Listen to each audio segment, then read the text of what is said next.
OMG productions పని పద్మనాభరెడ్డి గారు, మీనాక్షి గారు, శాస్త్రి గారు వీళ్ళందరూ కలిసి తీశారు.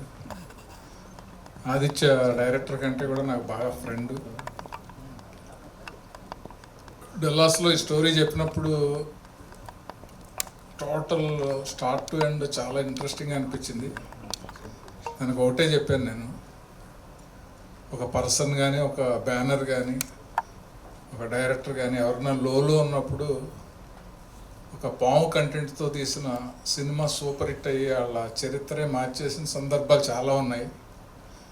ఏవిఎంలో నోము కానీ, నాగదేవత కానీ, ఎంఎస్ రాజు గారికి దేవి అనే సినిమా కానీ, అలా ఈ సినిమా క్యాథరిన్ గారికి కానీ, మహేష్కి, ఆదిత్యకి, ప్రొడ్యూసర్స్కి, టెక్నీషియన్స్ అందరికి కూడా చాలా మంచి పేరు తీసుకొచ్చే సినిమా ఇది. సో సినిమాలో మనం చూస్తూనే ఉన్నాం, మనుషుల్ని గెలిగితే ఎలా బాగుపడతారు, పవన్ గెలిగితే ఎలా బాగుపడద్దు అనేది ఈ సినిమాలో చూస్తాం.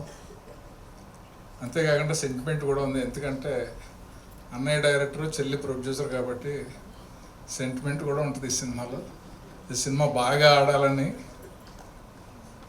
ఆదిత్య రాఘవేంద్రరావు చెప్పినట్టు, సూర్యుడు అయితే సూర్యుడికి అప్పుడప్పుడు గ్రహణం పడుతుంది, అది పోగానే మళ్ళీ 7-8 కంట్రీస్లో రెచ్చిపోతాడు. సో ఇది పెద్ద హిట్ అవ్వాలి, అందరికీ పేరు తీసుకురావాలి. All the best. మీ అందరికి కూడా నా నమస్కారం.